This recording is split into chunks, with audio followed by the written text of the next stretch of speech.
A dúvida do momento é a questão de limpar nomes sem pagar a dívida. Será que isso é golpe? Será que isso é real? O que eu tenho a te dizer é o seguinte: primeiro ponto, é possível limpar o nome sem pagar a dívida? Sim, é possível.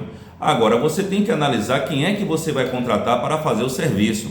Existem algumas empresas que prestam serviços nesta área, associações, existem advogados e advogadas, então você tem que procurar um profissional que realmente entenda do assunto, entenda da demanda, e aí é o advogado, a advogada. Por quê? Porque a advocacia que tem autonomia e competência para ingressar com pedido liminar de retirada das restrições do seu nome, tanto no registrato, quanto no SPC, SCPC, Serasa, Boa Vista, ou seja, verdadeiramente te trazer aquele objetivo no qual você contratou, que é limpar o seu nome, tirar as restrições do seu CPF sem pagar a dívida. Mas isso é lícito? Lógico que é lícito. Por quê? Para que uma empresa anote, emita as restrições públicas em face do seu CPF, do seu CNPJ, ela tem que cumprir o rito, né? Alguns critérios.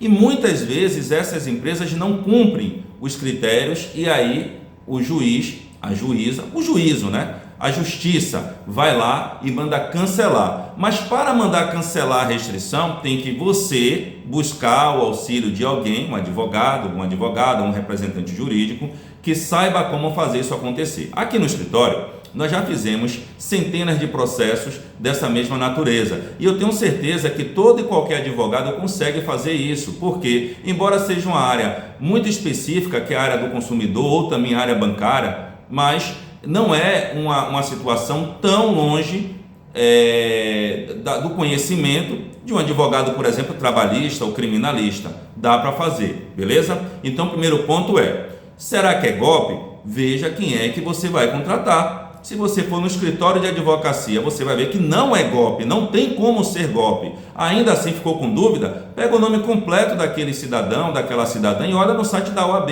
veja se ele tem a inscrição OAB ativa, veja a foto que vai estar lá no site da OAB, no CNA, e você constatou que é de fato um profissional advogado ou advogada, pode contratar, que não é golpe. Agora, se você vai contratar uma empresa administrativa, uma associação, verifica o CNPJ, vai lá no CNPJ, lá na Receita Federal, digita, veja se o nome vai bater, o endereço vai bater. Se você está vendo o nome está certinho, beleza, é lá mesmo. Só que o endereço está diferente. O endereço do CNPJ está um estado, uma cidade, o endereço que eles marcaram com você é um outro local. Então, alguma coisa tem de diferente aí, de errado. Provavelmente é um golpe. Ah, mas a pessoa mudou e ainda não atualizou. Poxa, para atualizar isso aí, você bota de manhã, de tarde já está atualizado na Receita Federal. Qualquer contador faz isso. Então, não há desculpas para isso. Então, eu vejo que a investigação de saber se é golpe ou não, nada tem a ver com a situação se é lícito, se é válido ou não. Lícito é, válido é. Se você não foi notificado, se você não fez a compra, se você comprou por uma situação de extrema necessidade, vou dar aqui um exemplo.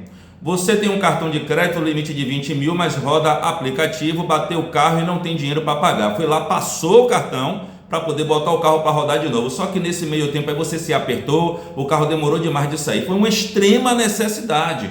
Você não comprou ali um videogame, uma bicicleta, você botou o seu carro para trabalhar. Você está em casa com uma pessoa doente e precisou comprar um remédio caríssimo ou pagar uma cirurgia no cartão para a pessoa, não tinha condições de esperar pelo SUS, pelo governo, pelo Estado. Aí você teve que fazer e na hora de pagar você se apertou porque você perdeu renda. Foi extrema necessidade. Você entra com pedido liminar. E normalmente os juízes eles entendem nessas situações que você não agiu de má fé, de malandragem.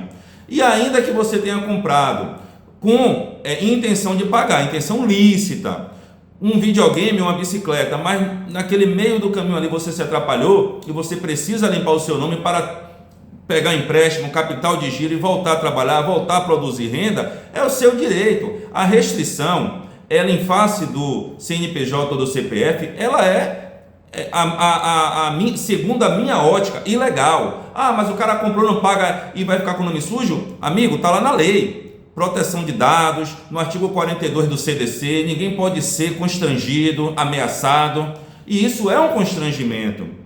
Não é verdade? É um constrangimento você estar com o nome sujo. Então tire da lei. Quando tirar da lei, aí beleza, eu vou concordar com um pensamento diferente do meu. Mas enquanto estiver lá na lei que ninguém pode ser constrangido, eu vou acreditar que é errado negativar o nome. O banco pode ter uma lista interna e aí travar. Mas negativar o nome, enquanto a lei está dizendo que é indevido o constrangimento, e a lei de proteção de dados também dizer que não pode vazar os dados daquela pessoa, então, pela lei, é errado negativar o nome. Segundo a minha ótica, você pode entender diferente. Eu respeito o seu entendimento. Então, sim, pessoal, existe possibilidade de limpar o nome com um pedido de retirar restrições com um pedido liminar. No próximo vídeo eu vou falar sobre a dívida. O que é que vai acontecer quando o seu nome ficar limpo sem você pagar a dívida, através do efeito da liminar, o efeito suspensivo lá no banco de dados do SPC, do Serasa, do SCPC, do Boa Vista. Ou seja, limpou o seu nome sem pagar a dívida. E o que é que acontece depois disso? Para não se alongar muito, no próximo vídeo eu conto.